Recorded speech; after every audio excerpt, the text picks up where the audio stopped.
እንደምናደራችሁ በእውነት ባጭር ጊዜ ጥሪያችንን ሰጥታችሁ ስለተገኛችሁ በጣም ነው የምናመሰግነው። ክበሩልን። እንግዲህ ዛሬ ግሎባል ባንክ ኢትዮጵያ ከተመሰረተበት ጊዜ በስኬትና በጎዳና ላይ ይገኛል። ዛሬ የባንኩ ከፍተኛ አመራሮች አቶ ብሸት ዘገየ ቺፍ ሪቴል ባንኪንግ ኦፊሰር፣ እንዲሁም አቶ ቢኒያም ፍቃዱ የማርኬቲንግ እና ኮሚኒኬሽን ዳይሬክተር በመካከላችን ይገኛሉ።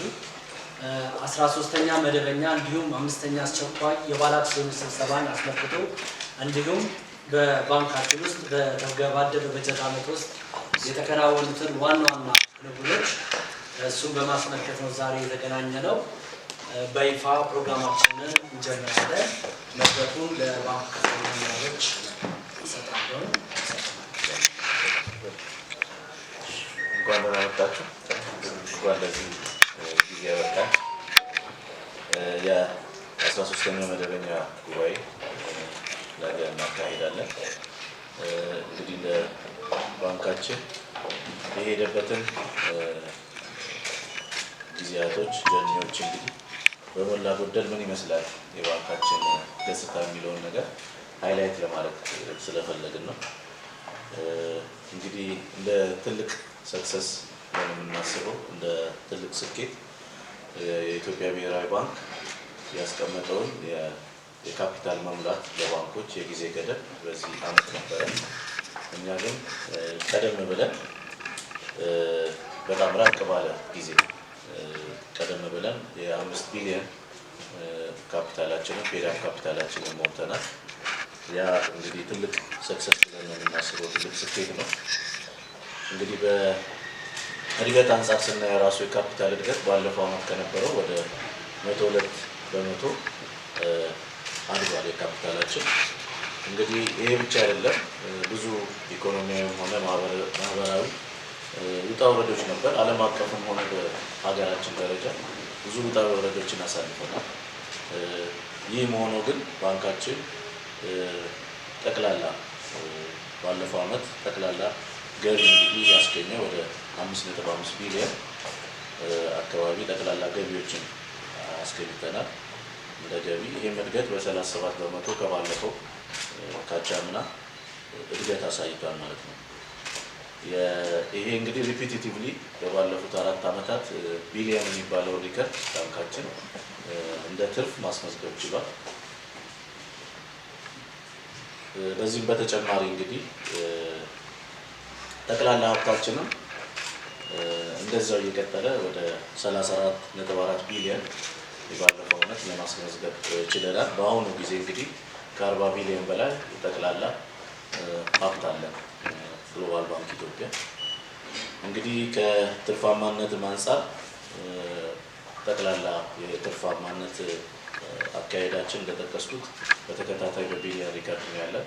አሁንም 1.1 ቢሊዮን ብር በላይ ትርፍ አስመዝግበናል በባለፈው ዓመት። ይህንን ማስቀጥለን እንግዲህ በሚቀጥለው ዓመት ደብል አድርገን ተጨማሪ ትርፍን ለማስመዝገብ እንደ እቅድ ይዘናል። ይህም እንደ አንድ ስኬታማ ብለን የምናስበው ሀሳብ ነው። እንግዲህ ሌላው ቻሌንጂንግ የሚባለው በባንክ ረገድ የተቀማጭ ሀብት የማሰባሰብ ሂደት በጣም ቻሌንጂንግ ነው፣ ከባድ የምንለው ስራ ነው በባንክ ላይ። እንደ ግሎባል ባንክ ኢትዮጵያ ግን ባለፈው ዓመት 7.5 ቢሊዮን ብር ለማሰባሰብ ችለናል በባለፈው ዓመት። በዚህኛው በ5 ወር ደግሞ ወደ 5 ቢሊዮን ብር ማሰባሰብ ችለናል። ስለዚህ የተቀማጭ ሀብታችን የሚያሳየው ጥሩ የሆነ ለደንበኞች የምንሰጠው በተለይ የቁጠባ ለማህበረሰቡ የሚሰጠው ለሰፊው ማህበረሰብ የሚሰጠው የቁጠባ ፕሮዳክታችን ነው። ይህንን ፕሮዳክት ደግሞ በደንብ አድርገን በሰፊው እንሰራለን። እንደ ተቀባይነትም ያለው በማህበረሰብ የቁጠባ ፕሮዳክቶች አሉ። አዳዲስ የቁጠባ ፕሮዳክቶችን ማውጣት ለማህበረሰቡ ተደራሽ እያደረግን ነውና ይሄ ደግሞ የደንበኞቻችን ምስክር ነው የሚለውን ነገር ለማስረገጥ እንወዳለን። እንደዚሁም የቅርንጫፎቻችን ስፋት በባለፈው ዓመት 12 ቅርንጫፎችን ነው ተጨማሪ የከፈት ነው። አሁን ወደ 237 ቅርንጫፎች በኢትዮጵያ አጠቃላይ በኢትዮጵያ አደርሰናል አድርገን እንደው ለመግለጽ ነው። እንግዲህ 237 ላይ ብቻ አንቆምም። ሰፋ አድርገን ደግሞ ይሄንን ዓመት ብራንቾቻችንን ተደራሽ አድርገን እንከፍታለን። እንግዲህ ከቅርንጫፍ አከፋፈት አኳያ እንደ አዲስ ሀሳብም ደግሞ ግሎባል ባንክ ያመጣው ወጪ ቆጣቢና ለማህበረሰቡ ደግሞ ተደራሽ የሚሆን የዲጂታል ባንኪንግ ፉል አውቶሜሽን ወረቀት አልባ የሆነ ቅርንጫፎችን በዚህ ዓመት እንግዲህ ከአንድ ወር በኋላ ኢንትሮዲውስ እናደርጋለን። ይህም የወረቀት አልባ ቅርንጫፍ እንደ ማህበረሰብ እንደ ባንክም ደግሞ ኃላፊነት አለብን። ማህበረሰቦቻችንን ወደ ዲጂታል ባንኪንግ እንዲገቡ እንዲቀላቀሉ ደግሞ ኃላፊነት አለብን እና ያው የብሔራዊ ባንክ እና የመንግስት ኃላፊነት ብቻ ሳይሆን ባንኮችም ማህበረሰቡን በፋይናንስ አኳያ ማስተማርና አጠቃቀማቸውንም ወደ ዲጂታል መር የሆነ የባንክ ሲስተም መውሰድ አለብን የሚለውን አቋም ይዘናል። ከአንድ ወር በኋላም ደግሞ ይህንን የወረቀት አልባ ቅርንጫፍ አገልግሎት አናውንስ እናደርጋለን። ለማህበረሰቡ ጥሩ የሆነ ተደራሽ ይሆናል ብለን የምናስበው እሱንም ነው። ሌላው እንግዲህ ኢንክሉሲቭነስ ፋይናንሻል ኢንክሉሲቭነስ ሲባል ሁሉንም ማህበረሰብ ያቀፈ መሆን አለበት ባንክ። ይህንንም ደግሞ ቀደም ብለን የዛሬ 4 ዓመት የጀመርነው የወለድ አልባ የባንክ አገልግሎት አሁንም በሰፊው እየሰራንበት ነው። ራሱን የቻለ ዴዲኬትድ የሆነ 6 የወለድ አልባ የባንክ አገልግሎቶች ቅርንጫፎች አሉ። በሁሉም በ237 ቅርንጫፎች ደግሞ የዊንዶው ሰርቪስ ወይም የመስኮት ሰርቪስ እንሰጣለን። ይህንንም ሰፋ አድርገን የምንሄድበት የፋይናንሻል ኢንክሉዥን ዘርፍ ነው የሚለውን ያው ለማስረገጥ እንወዳለን። እንግዲህ ከዲጂታል ባንኪንግ አኳያ እንዳልነው የዲጂታል መር እና ኢኮኖሚ የዲጂታል መር የባንኪንግ ሲስተም ስለሆነ እኛም እሱ ላይ አጠንክረን ሰርተን በባለፈው ዓመት ቤስት ኢኖቬቲቭ ባንክ ተብለን አዋርድ ተደርገናል።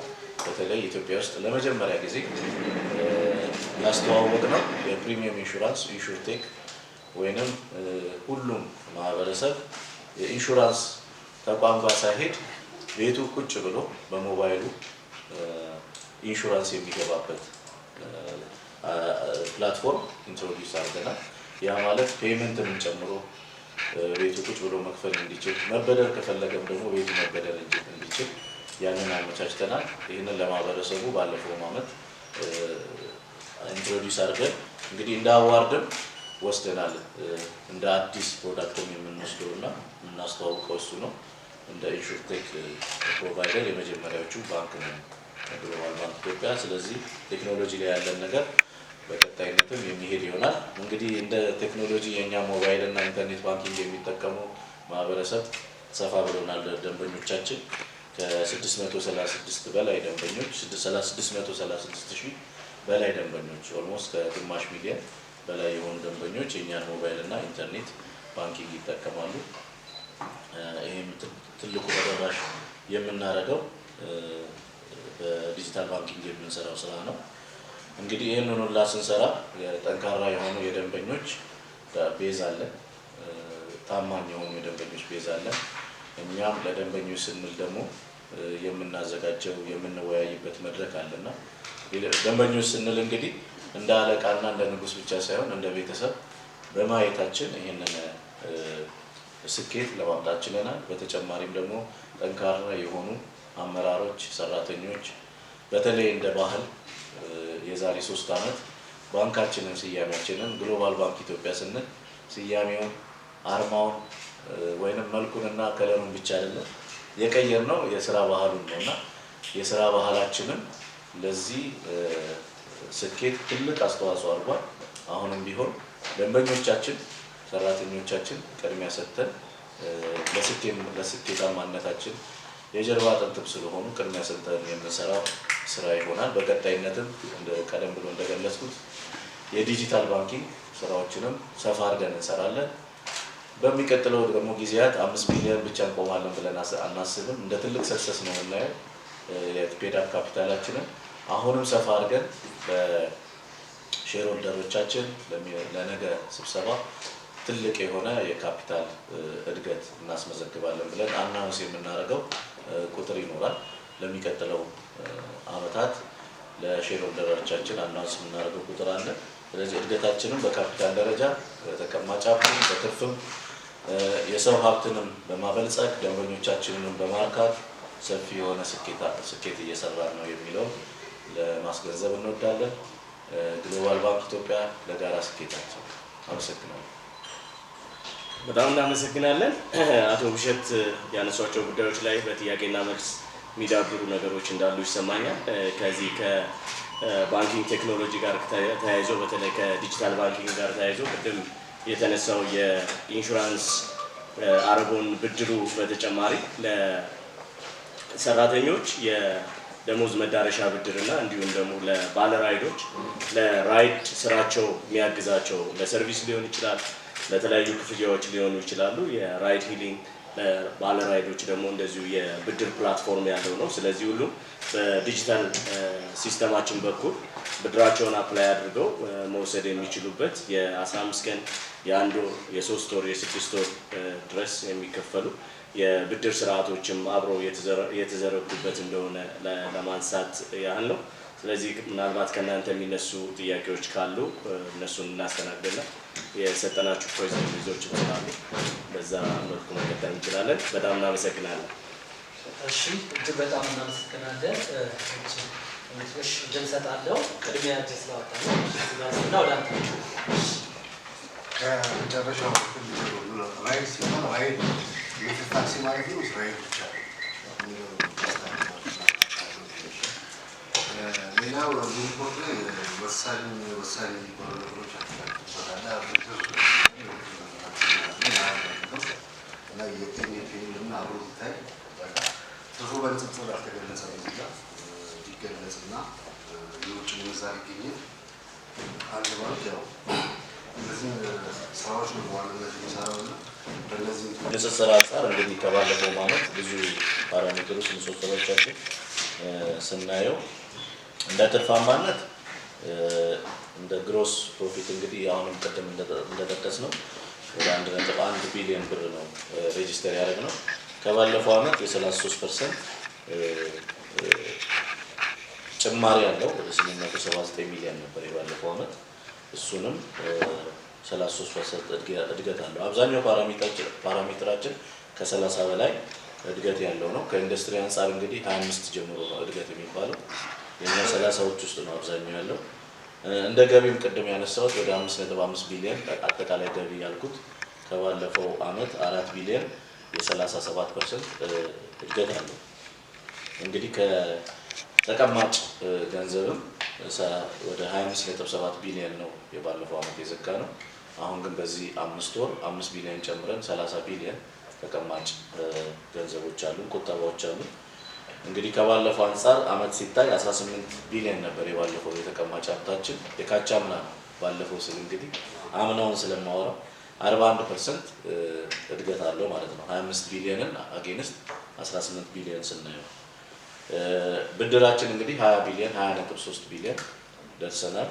የብድር አቅርቦቱ የባለፈው አመት 20.3 ቢሊዮን ነው። እንግዲህ ከካቻምና 15 ቢሊዮን ሲነጻጸር ሰፊ የሆነ ልዩነቶች አሉት። የውጭ ምንዛሬ ግኝታችን ወደ 112 ሚሊዮን የአሜሪካን ዶላር አግኝተናል። እንግዲህ ካቻምና 99 ሚሊዮን ነበር፣ የ13% እድገት አለው። እንደ አጠቃላይ ሀብት የምንለው አዞፍ ቱዴይ የዛሬን ስናይ ከ40 ቢሊዮን በላይ ነው። ግን ያ ባለፈው አመት የዘጋ ነው የበጀት ይር 34.4 ቢሊዮን ጠቅላላ ሀብት አለ። እንግዲህ የካቻምናው 24 ቢሊዮን ነበረ፣ የ42% በላይ ጭማሪ ያሳያል። እንግዲህ ካፒታላችን ለእናንተ በሚገርም ሁኔታ እንግዲህ የካቻምናውን ስናይ ወደ 2.4 ቢሊዮን ነበረ። እንግዲህ ይቀላቀላሉ ይዋሃዳሉ ከሚባሉት ባንኮች እየተወራ ነበር። እኛ ግን ቀድመን መዋሃድን መቀላቀልም አንፈልግም። የራሳችን ኦርጋኒክ ግሮዝ ነው የምንፈልገው። የራሳችን ስፓይስ ነው ቅመም ነው አይደለም እንለው አለንና ለወደፊቱ የመዋሃድና የመቀላቀል ሀሳብ የለንም። ራሳችንን ይዘን ግሎባል ባንክ ኢትዮጵያ ብለን ነው የምንቀጥለው። 5 ቢሊዮን ነው የደረስነው። እንግዲህ ካቻምናውን ስታዩት 2.4 ቢሊዮን ነበረ። የመርተው 2% እድገት አለ ማለት ነው። ደብል አድርገናል። ይሄንን ይሄ ማለት ዴዲኬትድ የሆኑ ባለአክሲዮኖች ተረባርበን ያሳካነው ስኬት ነው። እንዳልኳችሁ ለነገ አናውንስ የምናደርገው ትልቅ ፊገር ነው። እንግዲህ እናድጋለን ብለን አናውንስ የምናደርገው የተከበሩ ባለ አክሲዮኖቻችን ማለት ነው። እንግዲህ ይሄንን ካለን እንግዲህ ከብድር አያያዝ ጋር ተያይዞ ከአሴት ኳሊቲ ባንክን እንግዲህ ከሚገልጹት መለኪያዎች የብድር ጤናማነት ነው። የናሽናል ባንክ እንግዲህ የኢትዮጵያ ብሔራዊ ባንክ የሚያስቀምጠው 2% በላይ ከፍ እንዳይል የሚል ነው የተቀመጠው የብድር ጤናማነት ነን ፐርፎርሚንግ ነው የምንለው። እኛ ሁሌ እሱን ሜንቴን አድርገን ነው የምንይዘው። ከ2% በታች ነው የብድር ጤናማነታችን። ኮንቲኒዩስሊ እንግዲህ የቀጠለን እሱን መስራት አለብን። በዚህ አመት ራሱ እያወረድ ነው ወደ 1.8% አድርሰናል ከብሔራዊ ባንክ ካስቀመጠው ረገድ ማለት ነው። የእነሱ 5% ነው፣ የኛ ኢንተርናል ስታንዳርዳችን 2% ነው። የብሔራዊ ባንክ ያስቀመጠው 5% ነው፣ የኛ እንደ ስታንዳርድ ደግሞ ያስቀመጥነው ወደ 2% ነው። ስለዚህ ከብሔራዊ ባንክ ካስቀመጠው ስታንዳርድ በጣም አንሰን 1.8% ላይ ነን ያለነው። ከራሳችንም ካስቀመጥነው ትሬሽሆልድ ጣሪያ አንሰን 1.8 ላይ ነን ያለነው እና የብድራችን ጤናማነት ጥሩ ነው ብሎ መግለጽ ይቻላል። ባልደረባዬን ደግሞ አድሬስ ያላረኩት ኢሹ ካለ ይጨምራል ማለት ነው። ሁሉም ተነስቷል። ያልተነሳ ኢሹ የለም። ሶስቱ ጥያቄዎች አድሬስ አድርገናል። ግን ዲፍረንሱ ነው የኢንተርናሽናል ባንኪንግ እንቅስቃሴ ሆነ የሎኑ ነው የምትጨምሩት ካለ ብቻ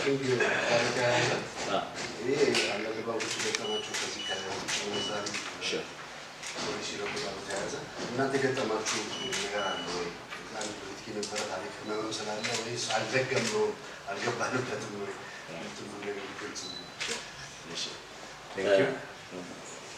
ልክ ነው። እሺ ጥሩ ጥያቄ ነው የተነሳው። ያው በደንብ ልዩ ትኩረት ሰጥተን የምንከታተላቸው ዘርፎች ውስጥ አንዱ የዚህ ከኢንተርናሽናል ባንኪንግ ስራዎች ጋር ተያይዞ የምንሰራቸውን ነገሮች እነሱ ቅድም እንዳልነው እኛ አብዛኞቹን ነገሮች ናሽናል ባንክ ከሚያስቀምጣቸው ስታንዳርድ በታች ሞኒተር አድርጎ ለመሄድ ከፍተኛ የሆነ የውስጣዊ አቅምና የአደረጃጀት ስርዓትን ፈጥረን እየተከታተልነው ነው የሄድነው እና በዛ ሂደት በዛ ማዕቀፍ ውስጥ ማኔጅ ስላደረግነው አሁን በተፈጠረው ሂደት ውስጥ እኛን የገጠመን ነገር የለም። ሴፍ ሆነን ነው እየተንቀሳቀስን ያለ ነው። በዛ ያጣነውም ነገር የለም፣ የደረሰብንም ተጽዕኖ የለም። በደንብ ግራ ቀኙን ጠብቀን እየሄድን ስለሆነ ወደፊትም ይሄንኑ አካሄድ አጠናክረን የምንቀጥል ነው የሚሆነው። ዛጋጅ ሲነሳ ስላየው እመጣለሁ። ሶስት አመሰግናለሁ። ሶስት ጥያቄዎች አሉ። የመጀመሪያው ጥያቄ በ2023 የነበራችሁ ወደ 696 ሚሊዮን ነበረ። አምና 1.3 ሚሊዮን ደርሷል። ዘንድሮ ደግሞ 1.17 ሚሊዮን ነው። በ2022 እና 2023 የነበረው የትርፍ መጠን በጣም ሰፊ ነው። ከዚህ አንጻር አምና ያገኛችሁት የትርፍ መጠን እና ዘንድሮ ያገኛችሁት የትርፍ መጠን ከ2022 እና 2023 እና ከ2023-2024 ሲነጻጸር ዝቅ ያለ ነው። በዚህ በምክንያትነት የሚጠቀስ ነገር አለ ወይ? በምድር መጠኑ ፎርስ ጨምሯል፣ ግን ከሁለት ዓመት በፊት ከነበረው አንጻር ዝቅ ያለ ነው ወይ? እጁ ለዚህ በምክንያትነት የተቀበለ ነገር ነው ወይ? የመጀመሪያው ጥያቄ። ሁለተኛ ጥያቄ ነገ የምታካሄዱት የአምስተኛው የአጠቃላይ አስቸኳይ ጉባኤ ላይ አንዱ አጀንዳ የባንኩን የካፒታል መጠን ማሳደግ የሚል ነው እና ይህንን ውሳኔ ሀሳብ ያቀረበው ደግሞ የዳይሬክተሮች ቦርድ ነው። ፕሮጀክት ያደረገ ይህን ያህል በሚያደርሰው ካፒታል ብላችሁ ያስቀመጣችሁት የካፒታል መጠን አለው የሚለው ሁለተኛው ጥያቄ ነው። ሶስተኛ የመጨረሻ ጥያቄ አንዱ ነገ የምታካሄዱት በጉባኤያችሁ የመስረቻ ጽሁፋችሁን ማሻሻል ነው። የመስረቻ ጽሁፋችሁን ለማሻሻል ያስገደዳችሁ ምክንያት ምንድን ነው? በማሻሻል የሚካተቱ ሀሳቦች ካሉ ማወቅ ከተቻለ ቢዳስሱ አመሰግናለሁ።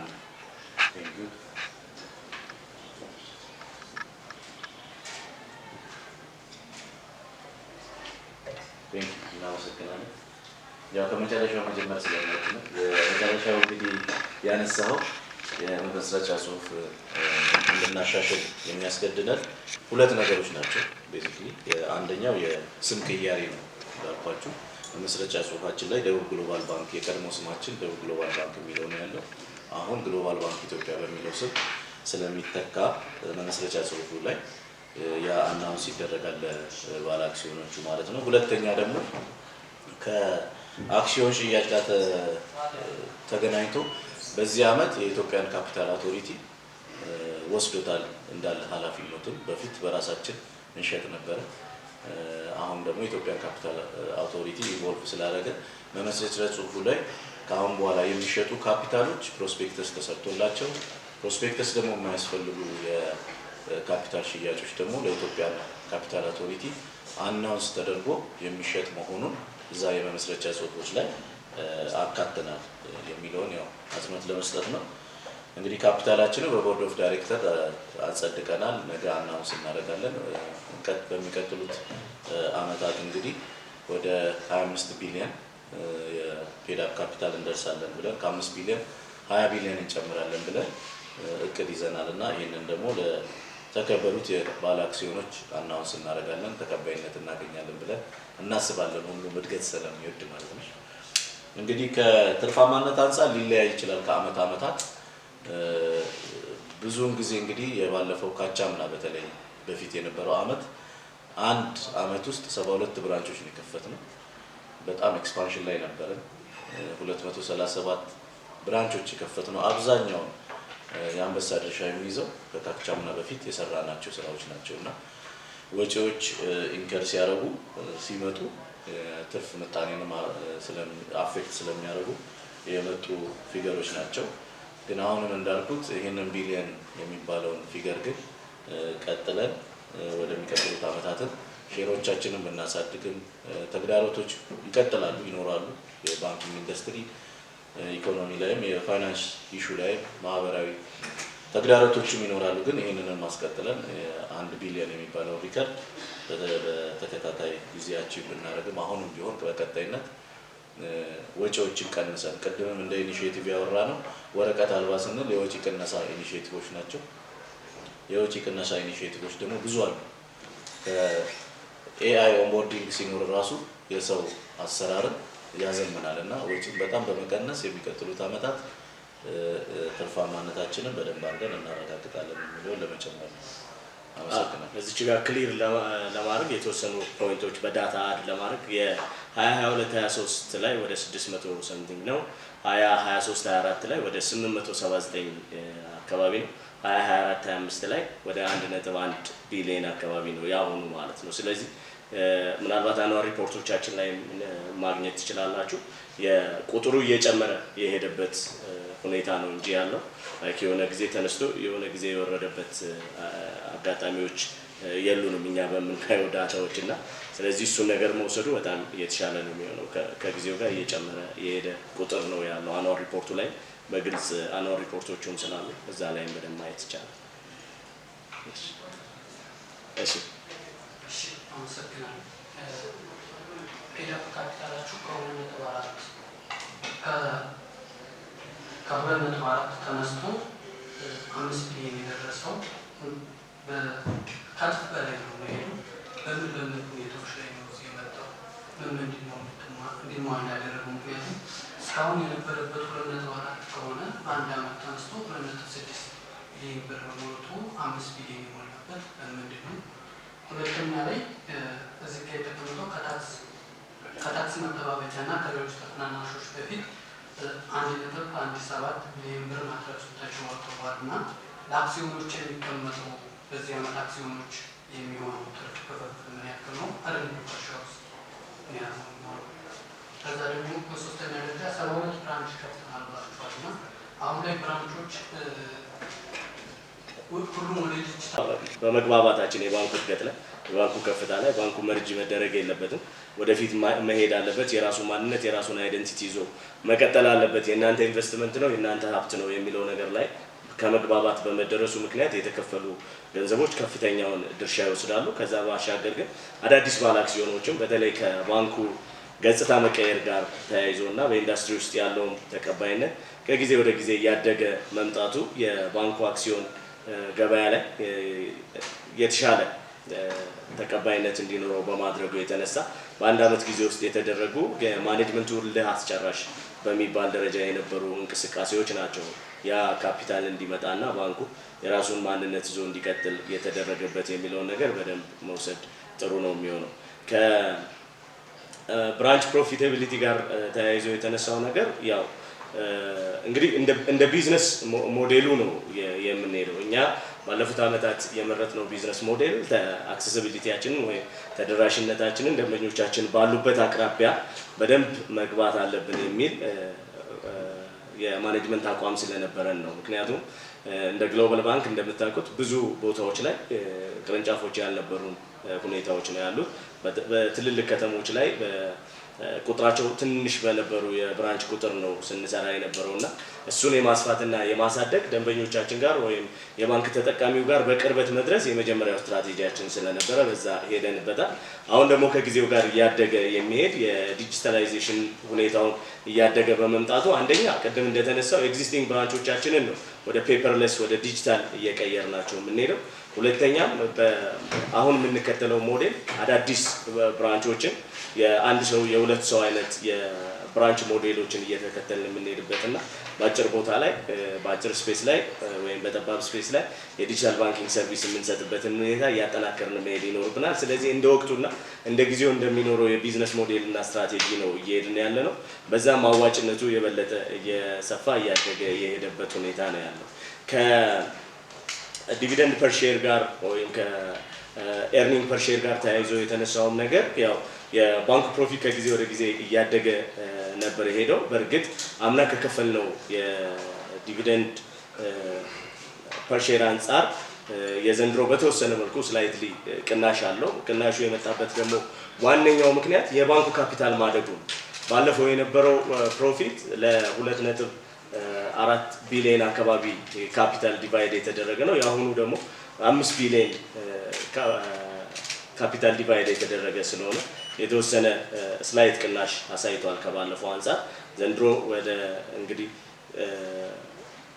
ሼር ሆልደሩ ነገ የሚወስነው ሁኔታዎችን ቢኖሩት ስላይት ቅናሽ ካልሆነ በስተቀር የተሻለ ዲቪደንድ ለባለ አክሲዮኖቻችን የምንሰጥበት እና ይህም ኢንዱስትሪ ውስጥ ካሉት አብዛኛዎቹ ባንኮች የተሻለ ነው ብለን የምንወስድበት ሁኔታዎች ነው ያሉት።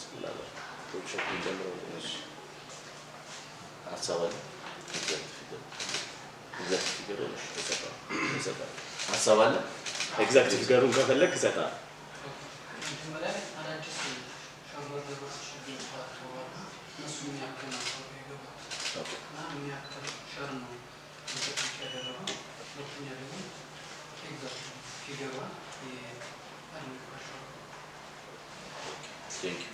እሱን ያው ፋይናንስ ኢሹ ስለሆነ ኤግዛክት ፊገሩን እንሰጣቸዋለን፣ ችግር የለውም።